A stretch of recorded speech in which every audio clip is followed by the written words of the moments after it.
ನಮಸ್ಕಾರ ವೀಕ್ಷಕರೇ, ನಾನು ಸೈಯದ್ ನಂಬರ್ 1 ಚಾನಲ್ ಮುಖಾಂತರ ನಿಮಗೆ ಆಧಾರದ ಸ್ವಾಗತ ಬಯಸುತ್ತೇನೆ. ವೀಕ್ಷಕರೇ, ಇವತ್ತು ಒಂದು ಬಹಳ ಅಚ್ಚರಿಯ ಸುದ್ದಿ.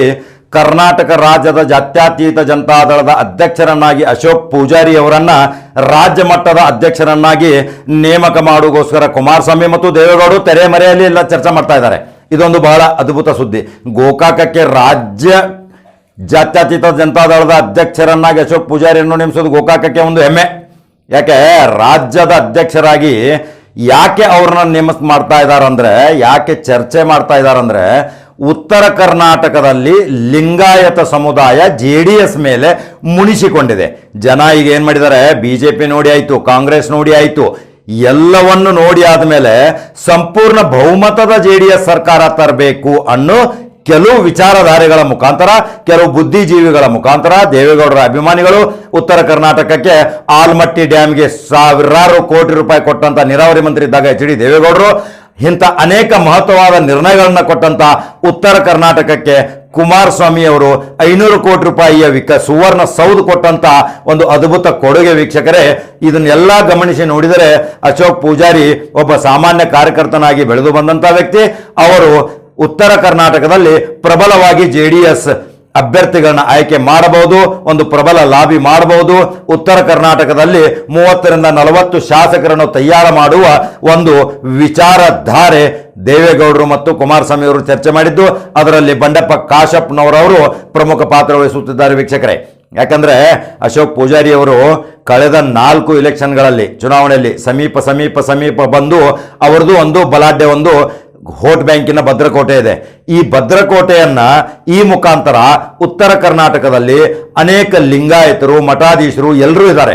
ಅವರು ಎಲ್ಲರ ಮನವೊಲಿಸಿಕೊಂಡು ಉತ್ತರ ಕರ್ನಾಟಕದ ಅಭಿವೃದ್ಧಿಯ ಚಿಂತಕರಾದಂಥ ಕುಮಾರಸ್ವಾಮಿ ಅವರಿಗೆ ಯಾಕೆ ಬೆಂಬಲ ಕೊಡಬಾರ್ದು, ಬರುವ ಇನ್ನು 3 ವರ್ಷದ ಮತ್ತೆ ಸಾರ್ವತ್ರಿಕ ಚುನಾವಣೆ ಬರುವ ಸೂಚನೆ ಇದ್ದಾಗ ಇದನ್ನೆಲ್ಲ ಸಂಘಟನೆ ಮಾಡೋಗೋಸ್ಕರ ಸಂಘಟನಾ ಚತುರೆಂದು ಖ್ಯಾತಿ ಪಡೆದಂತ ಅಶೋಕ್ ಪೂಜಾರಿ ಅವರನ್ನ ರಾಜ್ಯ ಮಟ್ಟದಲ್ಲಿ ಜಾತ್ಯತೀತ ಜನತಾದಳದ ಅಧ್ಯಕ್ಷರನ್ನಾಗಿ ಮಾಡಬೇಕು ಅನ್ನುವ ಒಂದು ವಿಶೇಷ ಚರ್ಚೆ ಕುತೂಹಲ ಮೂಡ್ತಾ ಇದೆ. ವೀಕ್ಷಕರೇ, ಯಾಕಂದ್ರೆ ಈಗ ಅಪ್ಪ ಮಕ್ಕಳ ಪಕ್ಷ ಅಂತ ಎಲ್ಲರೂ ಅವ್ರ ಮೇಲೆ ಒಂದು ಬಿರುದನ್ನು ಕೊಟ್ಟಿದ್ದಾರೆ.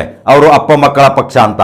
ಆ ಪಕ್ಷ ಅಪ್ಪ ಮಕ್ಕಳ ಪಕ್ಷ ಅನ್ನೋ ಬಿರುದನ್ನು ಹೊಡೆದೋಗಿಸ್ಲಿಕ್ಕೆ, ಆ ಕಲಂಕನ ತೊಡೆಗಾಣಿಸ್ಲಿಕ್ಕೆ ಅಶೋಕ್ ಪೂಜಾರಿಯನ್ನ JDS ರಾಜ್ಯಾಧ್ಯಕ್ಷರನ್ನಾಗಿ ನೇಮಕ ಮಾಡಿದರೆ ಉತ್ತರ ಕರ್ನಾಟಕದಲ್ಲಿ JDS ಪ್ರಬಲವಾಗಿ ಬೆಳೆಯೋದರಲ್ಲಿ ಸಂದೇಹವಿಲ್ಲ ಅನ್ನೋದು JDS ರಾಜಕೀಯ ಹಿತಚಿಂತಕರ ಒಂದು ವಿಶೇಷ ಚರ್ಚೆ ಮಾಡ್ತಾ ಇದ್ದಾರೆ. ಇದರಲ್ಲಿ ಬಸವರಾಜ ಹೊರಟ್ಟಿ ಇದ್ದಾರೆ, ಬಂಡೆಪ್ಪ ಕಾಶಪ್ಪನವರಿದ್ದಾರೆ, ಕೋನ ರೆಡ್ಡಿ ಅವರಿದ್ದಾರೆ, ಅನೇಕ ರೇವಣ್ಣ ಅವರು, ಅನೇಕ ಮಂತ್ರಿ, ಶಾಸಕರು, MLAಗಳು, ಮಾಜಿ ಸಚಿವರು, ಅನೇಕ ವಿಚಾರವಂತರು ಒಂದು ವಿಶೇಷ ಸಭೆಯನ್ನ ತೆರೆಮರೆಯಲ್ಲಿ ಮಾಡುತ್ತಿರುವುದು ಒಂದು ಕುತೂಹಲ ಮೂಡುವಂತಹ ವಿಷಯ.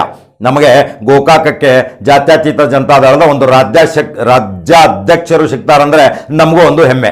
ಯಾಕಂದ್ರೆ ನಮ್ದು ಯಾವುದೇ ಪಕ್ಷ ಬರಲಿ, ಯಾವುದೇ ಅಧಿಕಾರ ಬರಲಿ, ಯಾರೋ ಮಂತ್ರಿಗಳಾಗಲಿ, ಯಾರೋ ಮುಖ್ಯಮಂತ್ರಿಗಳಾಗಲಿ, ನಮ್ಮ ನೆನೆಗುದಿಗೆ ಬಿದ್ದಿರುವಂತ ಉತ್ತರ ಕರ್ನಾಟಕದ ಪ್ರಮುಖ ಯೋಜನೆಗಳು ಸಾಕಾರ ಆಗಬೇಕಾದ್ರೆ ಯಾರೋ ನಮಗೆ ಅನಿವಾರ್ಯವಲ್ಲ. ನಾವು ಎಲ್ರಿಗೂ ಬೆಂಬಲ ಮಾಡ್ತೀವಿ. ನಮ್ಮ ಉತ್ತರ ಕರ್ನಾಟಕದಲ್ಲಿ ಅನೇಕ ಕಾರ್ಖಾನೆಗಳು ತಲೆ ಎತ್ತಬೇಕು, ನಿರುದ್ಯೋಗ ಸಮಸ್ಯೆ ನಿವಾರಣೆ ಆಗಬೇಕು, ಅನೇಕ ಕಬ್ಬು ಬೆಳೆಗಾರರಿಗೆ ಅವರಿಗೆ ಸಿಗುವಂತ ಪ್ರತಿಯೊಂದು ಅವರ ಮುಖಬೆಲೆಯ ಬೆಂಬಲ ಬೆಲೆ ಸಿಗಬೇಕು, ಅವರಿಗೆ ಮುಂಗಡ ಹಣ ಕೊಟ್ಟು ಆ ಬೆಳೆಯನ್ನು ಪ್ರೋತ್ಸಾಹಿಸುವಂತ ಕಾರ್ಯ ಕುಮಾರಸ್ವಾಮಿ ಅವರ ಚಿಂತನೆಯಲ್ಲಿದೆ. ಯಾಕಂದ್ರೆ ಕುಮಾರಸ್ವಾಮಿ ಅವರು ಮುಖ್ಯಮಂತ್ರಿ ಇದ್ದಾಗ ಕನಿಷ್ಠ ಇಲ್ಲ ಅಂದ್ರೂ ಒಂದು 100 ಕೋಟಿ ರೂಪಾಯಿ ಸಾಲ ಮನ್ನಾ ಮಾಡಿದಂತ ಒಬ್ಬ ಧೀಮಂತ ವ್ಯಕ್ತಿ. ಈ ಕುಮಾರಸ್ವಾಮಿ ಅವರ ಬಗ್ಗೆ ಅವರ ಪಕ್ಷದ ಒಳಭೇದ, ಅವರ ಪಕ್ಷದ ಆಂತರಿಕ ವಿಷಯ ನಮಗೇನು ಅವಶ್ಯಕತೆ ಇಲ್ಲ. ಯಾರು ಒಳ್ಳೆ ಕೆಲಸ ಮಾಡಿದ್ದಾರೆ ಅವರ ಬಗ್ಗೆ ಬೆಂಬಲಿಸುವುದು ನಮ್ಮ ಚಾನೆಲ್ದು ಪ್ರಮುಖ ಕರ್ತವ್ಯ. ಇದು ಇಂದು ಒಂದು ಬಹಳ ಅಚ್ಚರಿಯ ಸುದ್ದಿ. ಈ ಅಶೋಕ್ ಪೂಜಾರಿ ಅವರು ಕರ್ನಾಟಕ ರಾಜ್ಯದ ಜಾತ್ಯತೀತ ಜನತಾದಳದ ಅಧ್ಯಕ್ಷರಾಗಿ ಆಯ್ಕೆಯಾದರೆ ಅಚ್ಚರಿ ಏನಲ್ಲ. ವೀಕ್ಷಕರೇ, ಈಗ ಮತ್ತೊಂದು 2ನೇ ಸುದ್ದಿ ಅಂತ ತಗೊಂಡ್ಬಂದಿದ್ದೇನೆ. ಇದೊಂದು ಬಹಳ ಅಚ್ಚರಿಯ ಸುದ್ದಿ, ವಿಶೇಷ ಸುದ್ದಿ. ವೀಕ್ಷಕರು ಇದನ್ನು ಬಹಳ ತೀಕ್ಷ್ಣವಾಗಿ, ಸೂಕ್ಷ್ಮವಾಗಿ ಪರಿಶೀಲಿಸಿ ಇದನ್ನು ವೀಕ್ಷಿಸಬೇಕು. ಯಾಕಂದ್ರೆ ಈ ಸುದ್ದಿ ನಾನು ಮೊನ್ನೆ ಬಿತ್ತರಿಸೋಣಿದ್ದೆ. ಕಾಲಾವಕಾಶಗಳಿಂದ, ಕೆಲವು ಸುದ್ದಿಗಳ ಒತ್ತಡದಿಂದ ಈ ಸುದ್ದಿಯನ್ನ ಪ್ರಕಟ ಮಾಡಿಲ್ಲ. ವೀಕ್ಷಕರೇ, ಆ ಸುದ್ದಿ ಏನಂದ್ರೆ ಯೂಟ್ಯೂಬ್ ಮತ್ತು ಸೋಷಿಯಲ್ ಮೀಡಿಯಾ ಬಗ್ಗೆ ನಾನು ಕೂಲಂಕುಷವಾಗಿ ಹೇಳ್ತೀನಿ ಕೇಳಿ. ಈ ಯೂಟ್ಯೂಬ್ ಮತ್ತು ಸೋಷಿಯಲ್ ಮೀಡಿಯಾ ಬಹಳ ಜನರು ಈಗ ಕೋಟ್ಯಾಂತರ ಜನರು ಅವಲಂಬಿತರಾಗಿದ್ದಾರೆ. ಯಾಕೆ? ತಕ್ಷಣ ಸುದ್ದಿ ಬರುತ್ತೆ, ನೈಜ ಸುದ್ದಿ ಬರುತ್ತೆ, ಗ್ರಾಮೀಣ ಮಟ್ಟದಲ್ಲಿ ಇದ್ದಂಥ ಸುದ್ದಿ ತಕ್ಷಣ ಪ್ರತಿಯೊಬ್ಬರ ಒಂದು ಮೊಬೈಲ್ಗೆ ಮುಖಾಂತರ ಬರುತ್ತೆ. ಇದರಿಂದ ನಮ್ಮ ಆಗು ಹೋಗುಗಳು, ಯಾವ ರೀತಿಯ ಅನಿಷ್ಟ ಪದ್ಧತಿಗಳು, ಯಾವ ರೀತಿಯ ಅಹಿತಕರ ಘಟನೆಗಳು ಇಲ್ಲಿ ನಮ್ಮ ಸಮಾಜದಲ್ಲಿ ನಡೀತಾ ಇದಾವೆ ಅನ್ನೋದು ಎತ್ತಿ ತೋರಿಸುವ ಕೆಲಸ ಯೂಟ್ಯೂಬ್ ಚಾನೆಲ್ ಮತ್ತು ಸೋಷಿಯಲ್ ಮೀಡಿಯಾ. ಇವತ್ತು ಭಾರತದಾದ್ಯಂತ ಸೋಷಿಯಲ್ ಮೀಡಿಯಾ ಮತ್ತು ಯೂಟ್ಯೂಬ್ ಬಹಳ ಪರಿಣಾಮಕಾರಿ ಪರಿಸ್ಥಿತಿ ನಿರ್ಮಾಣ ಮಾಡಿದೆ. ಅದು ಬಹಳ ಒಳ್ಳೆ ಕೆಲಸನೂ ಮಾಡ್ತಾ ಇದೆ. ಈಗ ಅಭಿವ್ಯಕ್ತಿ ಸ್ವಾತಂತ್ರ್ಯ, ವಾಕ್ ಸ್ವಾತಂತ್ರ್ಯ, ಸುಪ್ರೀಂ ಕೋರ್ಟ್ ಆದೇಶದ ಪ್ರಕಾರ ಅಭಿವ್ಯಕ್ತಿ ಸ್ವಾತಂತ್ರ್ಯದ ಹರಣ ಮಾಡಲಿಕ್ಕೆ ಯಾರಿಗೂ ಸಾಧ್ಯವಿಲ್ಲ, ಯಾರನ್ನೂ ತಡೆಯಲಿಕ್ಕೂ ಸಾಧ್ಯವಿಲ್ಲ. ಈ ಅಭಿವ್ಯಕ್ತಿ ಸ್ವಾತಂತ್ರ್ಯಕ್ಕೆ 1926ರಲ್ಲಿ ಆಕ್ಟ್ ಸುಪ್ರೀಂ ಕೋರ್ಟ್ ಪ್ರಕಾರ ವಾಕ್ ಸಮರಕ್ಕೆ, ವಾಕ್ ಚಾತುರ್ಯಕ್ಕೆ, ವಾಕ್ ಇದಕ್ಕೆ ಯಾವುದು ಪ್ರತಿಬಂಧ ಹೇರುವಂತ ಯಾವುದು ಸನ್ನಿವೇಶದ ಆದೇಶಗಳೂ ಇಲ್ಲ. ಈಗ ಕೆಲವು ಪರಿಣಾಮಕಾರಿ ವಿಷಯ ಹೇಳ್ತೇನೆ. ಈಗ ಮಾಹಿತಿ ಹಕ್ಕು ಹೇಳ್ತೀನಿ. ಮಾಹಿತಿ ಹಕ್ಕಿನ ಮುಖಾಂತರ ಯಾವನೋ ಒಬ್ಬನು ಸಾಮಾನ್ಯ ವ್ಯಕ್ತಿ ತನಗೆ ಯಾವ ಮಾಹಿತಿ ಬೇಕೋ ನಿಗದಿತ ಅರ್ಜಿಯಲ್ಲಿ ನಮೂದಿಸಿ ಅದನ್ನು ಮಾಹಿತಿ ಪಡೆಯುವ ಹಕ್ಕು ಅವನಿಗಿದೆ. ಆದರೆ ಮಾತನಾಡುವ ಹಕ್ಕು ಸಹಿತ ಅವನಿಗಿದೆ. ಮಾತನಾಡುವ ಹಕ್ಕು ಅದು ಸಮಾಜದಲ್ಲಿ ಒಳ್ಳೆಯ ಪರಿಣಾಮಕಾರಿಯಾಗಿ ಪರಿಣಮಿಸಬೇಕು, ಒಳ್ಳೆಯ ಅದರಿಂದ ಕಾರ್ಯ ಆಗಬೇಕು. ಸಮಾಜದ ಸ್ವಾಸ್ಥ್ಯ ಕಾಪಾಡುವಂಥ, ಸಮಾಜದಲ್ಲಿ ಶಾಂತಿ ಸುವ್ಯವಸ್ಥೆಯನ್ನು ಕಾಪಾಡುವಂಥ ಒಂದು ಪರಿಣಾಮಕಾರಿ ವಿಷಯ ಇಂದು ಸೋಷಿಯಲ್ ಮೀಡಿಯಾ ಮತ್ತು ಯೂಟ್ಯೂಬ್ಗಳು ಕಾರ್ಯನಿರ್ವಹಿಸುತ್ತಿವೆ. ಈ ಯೂಟ್ಯೂಬ್ ಮತ್ತು ಸೋಷಿಯಲ್ ಮೀಡಿಯಾ ಬಗ್ಗೆ ಜನರು ಏನೇನೋ ಊಹಾಪೋಹಗಳನ್ನು, ಆ ಬಲಾಢ್ಯ ಶಕ್ತಿಗಳ ಏನೋ ಅದನ್ನ ದಮನಕಾರಿ ಮಾಡುವಗೋಸ್ಕರ ಪ್ರಯತ್ನ ಪಟ್ಟರೆ ಅದು ಆಗೋಲ್ಲ. ಯಾಕಂದ್ರೆ ಯೂಟ್ಯೂಬ್ ಒಂದು ಇಂದು ಜಗತ್ತಿನಲ್ಲಿಯೇ ಒಂದು ದೊಡ್ಡ ಪರಿಣಾಮಕಾರಿಯಾದ ಇದೊಂದು ಪ್ರಸರಣ ಜಾಲ. ಈ ಪ್ರಸರಣ ಜಾಲದಿಂದ ಪ್ರತಿಯೊಂದು ವೀಕ್ಷಕರು, ಯಾಕೆ ಕೋಟ್ಯಾಂತರ ವೀಕ್ಷಕರು ತಕ್ಷಣ ಸೋಷಿಯಲ್ ಮೀಡಿಯಾಕ್ಕೆ ವೀಕ್ಷಣೆ ಮಾಡ್ತಾರೆ ಹೇಳಿ ನೋಡೋಣ ವೀಕ್ಷಕರೇ. ಅದರಲ್ಲಿ ಏನೋ ಒಂದು ಅದ್ಭುತ ಕೆಲಸ ಇದೆ, ಅದ್ಭುತ ಕಾರ್ಯ ಇದೆ. ಇವತ್ತು ಜನರಿಗೆ ಸಮಯ ಎಲ್ಲಿದೆ? ಪ್ರತಿಯೊಂದು ಟಿವಿ ನೋಡುವಂಥ ಸಮಯ ಇರೋದಿಲ್ಲ. ತಕ್ಷಣ ಕೈಯಲ್ಲಿರುವಂಥ ಮೊಬೈಲ್ದಿಂದ ನೋಡಿದ ತಕ್ಷಣ ಎಲ್ರಿಗೂ ಇದು ಪ್ರಸಾರ ಆಗುತ್ತೆ. ಇದರಿಂದ ಯೂಟ್ಯೂಬ್ದಲ್ಲಿನೂ ಅವರು ಬರ್ತಾ ಇದ್ದಾರಲ್ಲ, ಯೂಟ್ಯೂಬ್ದಲ್ಲಿ ಅವರು ಬರಬಾರ್ದಲ್ಲ. ಯೂಟ್ಯೂಬ್ದಲ್ಲಿ ಅವರು ಬಂದರೆ ಯೂಟ್ಯೂಬ್ ಚಾನಲ್ದವ್ರು ಏನು ಮಾಡಬೇಕು? ಇಂಥವೆಲ್ಲ ಕೆಲವು ಸನ್ನಿವೇಶಗಳು ನಾವು ಯಾರಿಗೆ ಬರಬೇಕು ಯಾರಿಗೆ ಬರಬಾರ್ದು ಅನ್ನೋದು ನಾವು ಹೇಳೋರಲ್ಲ. ನಮ್ಮ ಯೂಟ್ಯೂಬ್ ಚಾನಲ್ ನಾವು 3 ತಿಂಗಳಲ್ಲಿ ಒಂದು ದೊಡ್ಡ ಸಾಧನೆ ಮಾಡಿದ್ದು ಇದೆಲ್ಲರ ನಿಮ್ಮ ಆಶೀರ್ವಾದ. ನೀವು ಏನು ವೀಕ್ಷಣೆ ಮಾಡಿ ನಮ್ಮ ಪ್ರತಿಯೊಂದಕ್ಕೆ ಲೈಕ್ ಮಾಡಿದ್ದೀರಾ, ಪ್ರತಿಯೊಂದು ಕಮೆಂಟ್ ಮಾಡಿದ್ದೀರಾ, ಕೆಟ್ಟದ್ದನ್ನು ಮಾಡಿದ್ದೀರಾ, ಒಳ್ಳೆಯದನ್ನು ಮಾಡಿದ್ದೀರಾ, ತಿದ್ದುವಂಥ ಪರಿಣಾಮಕಾರಿ ಕೆಲಸಗಳನ್ನು ಮಾಡಿದ್ದೀರಾ. ಅದನ್ನು ತಿದ್ಕೊಳ್ಳೋ ಹಕ್ಕು ನಮಗೂ ಇದೆ. ನೀವು ವೀಕ್ಷಣೆ ಮಾಡಿ ನಮಗೆ ಯಾವ ರೀತಿಯ ಕಮೆಂಟ್ಗಳನ್ನ ಮಾಡ್ತಾರೆ ನೋಡಿ. ಈಗ ನಾವು 30 ವರ್ಷದ ಈ ಪತ್ರಿಕೋದ್ಯಮದ ಜೀವನ ನಂದು. ಈ ಪತ್ರಿಕೋದ್ಯಮದ ಜೀವನದಲ್ಲಿ ಅಪಾರವಾದ ಅನುಭವ, ತೊಡರುಗಳು, ಅಡೆತಡೆಗಳು, ಪ್ರತಿಯೊಂದು ಆಗು ಹೋಗುವುದನ್ನು ನಾನು ಬಲ್ಲೆ. ಈಗ ಪ್ರಧಾನಮಂತ್ರಿ ಎಚ್.ಡಿ. ದೇವೇಗೌಡರು ಪ್ರಧಾನಮಂತ್ರಿಯಾಗಿದ್ದಾಗ ನಮ್ಮ ಬೆಳಗಾವಿ ಜಿಲ್ಲೆಯ ಬೈಲೊಂಗಲದಿಂದ, ಬೆಳಗಾವಿ ಲೋಕಸಭಾ ಕ್ಷೇತ್ರದಿಂದ MP ಆದಂಥ ಮಾನ್ಯ ಸರಳ ಸಜ್ಜನಿಕೆ ರಾಜಕಾರಣಿ, ಪ್ರಾಮಾಣಿಕ ರಾಜಕಾರಣಿ ಅಂತ ನಾನು ಇವತ್ತು ಅವ್ರಿಗೆ ಹೇಳ್ತೇನೆ. ಇನ್ನೂ ಇದ್ದಾರೆ ಅವರು, ದೇವರವರಿಗೆ ಆರೋಗ್ಯ ಐಶ್ವರ್ಯ ಕೊಡಲಿ. ಅವರು ಬಹಳ ಒಳ್ಳೆಯ ಒಬ್ಬ ದೊಡ್ಡ ರಾಜಕಾರಣಿ. ಅವರು ಮುಖ್ಯ ಸಚೇತಕರಾಗಿದ್ದರು ಪಾರ್ಲಿಮೆಂಟ್ದಲ್ಲಿ. ಆ ಪಾರ್ಲಿಮೆಂಟ್ದಲ್ಲಿ ಮುಖ್ಯ ಸಚೇತಕರಾಗಿದ್ದಾಗ ಪ್ರಧಾನಮಂತ್ರಿ ದೇವೇಗೌಡರು ಇದ್ರು, ವಿಮಾನಯಾನ ಖಾತೆ ಮಂತ್ರಿ ನಮ್ಮ CM ಇಬ್ರಾಹಿಂ ಇದ್ರು, ಫೈಜ್ ಮೊಹಮ್ಮದ್ ಖಾನ್, FM ಖಾನ್ ಅಂತ ರಾಜ್ಯಸಭಾ ಸದಸ್ಯರಿದ್ರು. ಇಂಥ ಎಲ್ಲ ಘಟಾನುಘಟಿಗಳ ಜೊತೆ ನಾನು ಪಾರ್ಲಿಮೆಂಟ್ ಪ್ರವೇಶ ಮಾಡುವಾಗ ಅಲ್ಲಿ ಪತ್ರಿಕಾ ಗ್ಯಾಲರಿಯಲ್ಲಿ ಕೂತು ಅನೇಕ ಸನ್ನಿವೇಶಗಳನ್ನ ತೆಗೆದುಕೊಂಡು ಆ ಅನುಭವ ನಮಗಿದೆ, ಅವರ ಆಶೀರ್ವಾದವೂ ನಮಗಿದೆ. ನಾನು ಅವಾಗ ಖ್ಯಾತ ಪತ್ರಕರ್ತರಾದ ಭಾರತ ದೇಶದ Arun Shourie, the MG Akbar, the telegraph ಪತ್ರಿಕೆ ಸಂಪಾದಕರಾದಂಥ ಇವರು ಎಲ್ಲರ ಹೇಗೆ ಬೆಳೆದರು, ಇವರು ಯಾವ ರೀತಿ ಇವರು ಪತ್ರಿಕೋದ್ಯಮದಲ್ಲಿ ಬಂದರು, ಯಾವ ಇವರಿಗೆ ಅನಿಸಿಕೆಗಳು ಬಂದವು, ಯಾವ ಇವರ ಹಿತಚಿಂತಕದಿಂದ ಬಂದರು, ಇವರ ಗುರುಗಳು ಯಾರು, ಇವರಿಗೆ ಯಾರು ಪ್ರೇರಣೆ ಅನ್ನೋದು ನನಗೆ ಬಹಳ ತುಂಬ ಕುತೂಹಲ ಇತ್ತು. ಜಾನಪದ ರಸ್ತೆಯಲ್ಲಿ ಹೋಗಿ ಅವರ ಮನೆ ಹತ್ರ ಹೋಗಿ ನಾನು ಅವರ ಆಶೀರ್ವಾದ ಪಡೆದುಕೊಂಡಿದ್ದು ಇದೆಲ್ಲ ನಿಮ್ಮ ಪ್ರೀತಿಯ ಸಂಕೇತ ವೀಕ್ಷಕರೇ. ಇವತ್ತು ಸೋಷಿಯಲ್ ಮೀಡಿಯಾ ಮತ್ತು ಇವತ್ತು ಯೂಟ್ಯೂಬ್ ಈ ಚಾನೆಲ್ಗಳು ಪರಿಣಾಮಕಾರಿ ಕೆಲಸ ಮಾಡ್ತಾ ಇದ್ದಾವೆ. ಈ ಚಾನೆಲ್ಗಳ ಬಗ್ಗೆ ಮತ್ತು ಒಂದು ವಿಶೇಷ ಸುದ್ದಿ ಹೇಳ್ತೀನಿ ನೋಡಿ.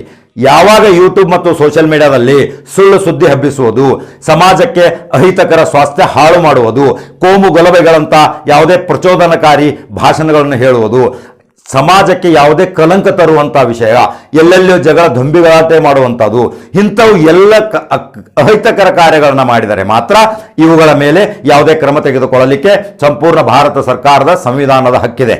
ಅದನ್ನು ಯಾರೋ ಒಂದು ಲಿಖಿತವಾಗಿ ಅದನ್ನು ದೂರು ದಾಖಲಿಸಿದ ನಂತರ ಅವರ ಮೇಲೆ ಕ್ರಮ ತೆಗೆದುಕೊಳ್ಳೋದು, ಅದನ್ನು ಕ್ರಮ ತೆಗೆದುಕೊಂಡ ಮೇಲೆ ಅದನ್ನು ಎದುರಿಸುವುದು ಅವರಿಗೂ ಹಕ್ಕಿದೆ. ಇದು ಒಂದು ಸೋಷಿಯಲ್ ಮೀಡಿಯಾ ಮತ್ತು ಯೂಟ್ಯೂಬ್ ಬಗ್ಗೆ ನಾನು ಯಾಕೆ ಹೇಳ್ತಾ ಇದ್ದೀನಿ ಅಂದರೆ, ಯೂಟ್ಯೂಬ್ ಮತ್ತು ಸೋಷಿಯಲ್ ಮೀಡಿಯಾ ಪ್ರತಿಯೊಂದು ಸಭೆ ಸಮಾರಂಭಗಳಲ್ಲಿ ನೈಜ ವರದಿಗಳನ್ನು ಪ್ರಕಟಿಸ್ತಾ ಇದ್ದಾರೆ. ಇವತ್ತು ಯಾರೋ ಮಾಡಲಾರ್ದಂಥ ಸುದ್ದಿಯನ್ನು, ಯಾರಿಗೂ ಸಿಗಲಾರ್ದಂಥ ಸುದ್ದಿಯನ್ನು ಈ ಸೋಷಿಯಲ್ ಮೀಡಿಯಾ ಮತ್ತು ಯೂಟ್ಯೂಬ್ದವರು ಹೋಗಿ ಪ್ರತಿ ಗ್ರಾಮ ಹಳ್ಳಿಗಳಲ್ಲಿ ಪುನರುಜ್ಜೀವನ, ಗ್ರಾಮೀಣ ಅಭಿವೃದ್ಧಿಗೋಸ್ಕರ, ಕುಡಿಯುವ ನೀರಿನಿಗೋಸ್ಕರ, ಕೆಲವು ಗ್ರಾಮಗಳಲ್ಲಿ ಇನ್ನೂ ಕೆಂಪು ಬಸ್ಸು ನೋಡಿಲ್ಲ, ಕೆಲವು ಅಂಗನವಾಡಿ ಕೇಂದ್ರಗಳಿಲ್ಲ, ಕೆಲವು ಅನೇಕ ಮೂಲಭೂತ ಸೌಲಭ್ಯಗಳಿಂದ ವಂಚಿತರಾದಂಥ ಒಂದು ಚಿಕ್ಕ ಚಾನೆಲ್ ಒಂದು ಕಾರ್ಯ ಮಾಡ್ತಾ ಇದ್ದಾರೆ ಅಂದರೆ ಇದು ಒಂದು ಬಹಳ ಅದ್ಭುತ. ಇದಕ್ಕೆಲ್ಲ ನಿಮ್ಮ ಪ್ರೇರಣೆ, ನಿಮ್ಮ ವಿಶ್ವಾಸ. ಯಾಕಂದರೆ ಯಾವುದೇ ಯೂಟ್ಯೂಬ್ ಮತ್ತು ಯಾವುದೇ ಸೋಷಿಯಲ್ ಮೀಡಿಯಾ ಈ ಚಾನೆಲ್ಗಳನ್ನು ಪ್ರತಿಬಂಧಿಸುವುದು, ನಿರ್ಬಂಧಿಸುವುದು ಯಾವಾಗ ಆಗುತ್ತೆ ಗೊತ್ತಾ? ಇವರು ಏನಾದರೂ ಅಹಿತಕರ ಘಟನೆ ಮಾಡಿದರೆ ಮಾತ್ರ. ಈಗ ಅವರು ಪ್ರತಿ ಸಭೆ ಸಮಾರಂಭಗಳಿಗೆ ಹೋದಾಗ ಅಲ್ಲಿಂದ ಆಮಂತ್ರಣ ಬಂದಿರುತ್ತೆ.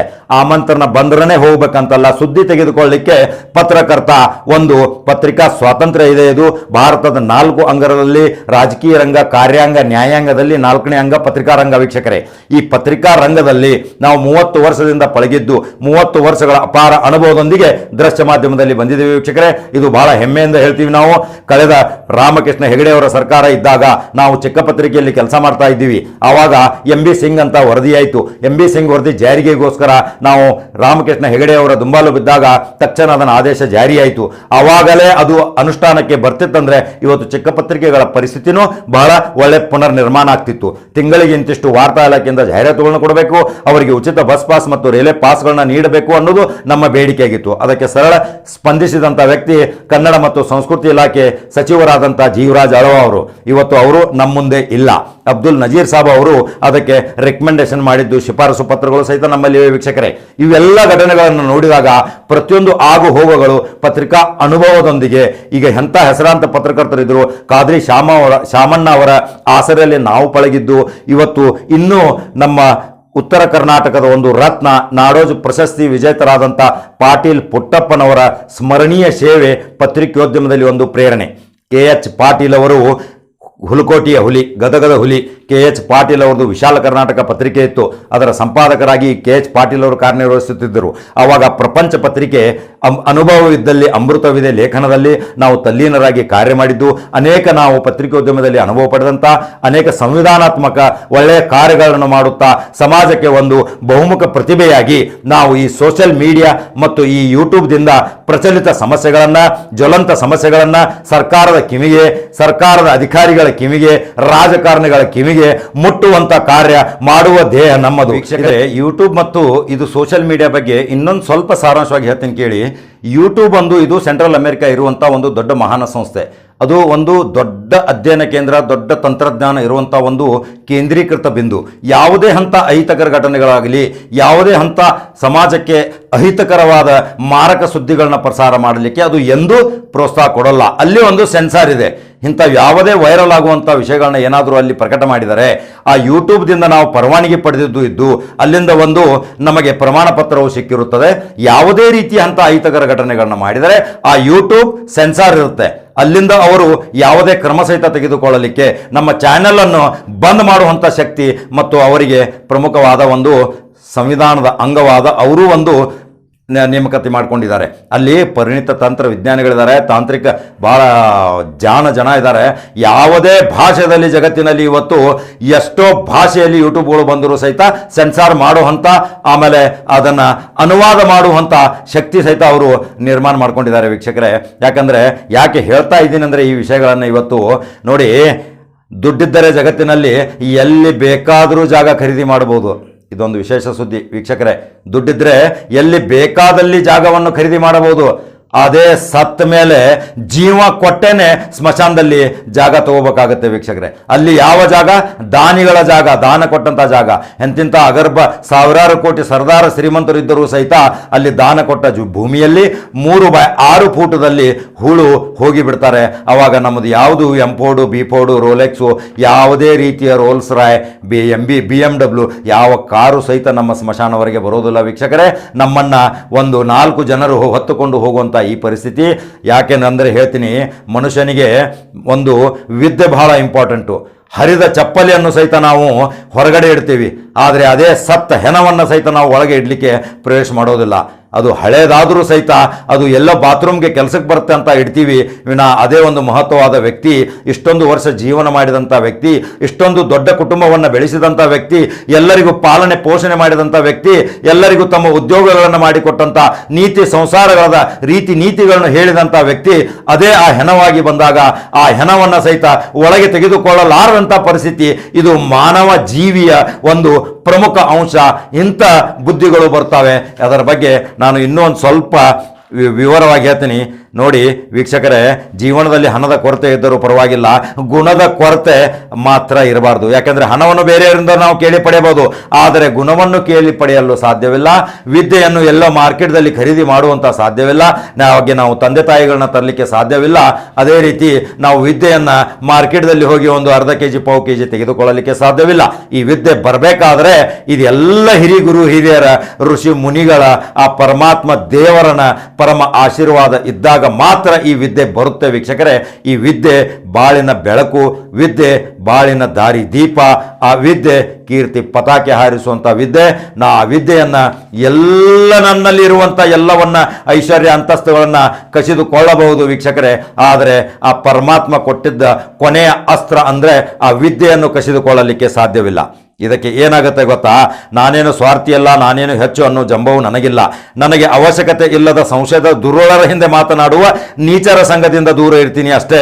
ಅದರಿಂದ ನನಗೆ ಪ್ರಯೋಜನವಿಲ್ಲ, ನನ್ನಿಂದಲೇ ಅವರಿಗೆ ಪ್ರಯೋಜನ ಉಪಯೋಗವಾಗಿದೆ ಅಂತ ನನ್ನ ಸಾಮರ್ಥ್ಯಕ್ಕೆ ತಕ್ಕಂಥ ಅಲ್ಲದ ಮೂರ್ಖರ ಜೊತೆ ನನಗೆ ಯಾವುದೇ ಸಂಬಂಧ ಸ್ನೇಹ ಬೇಡ. ನನ್ನಷ್ಟಕ್ಕೆ ನಾನು ತುಂಬ ನೆಮ್ಮದಿಯಿಂದ ಇರ್ತೀನಿ, ತಾಳ್ಮೆಯಿಂದ ಇರ್ತೀನಿ. ಯಾರಿಗೆ ಒಳ್ಳೆಯದು ಮಾಡಿದರೂ ಅವರಿಂದ ನಾನು ಅನಿಸಿಕೊಳ್ಳಲಿಕ್ಕೆ ತಯಾರ ಇಲ್ಲ.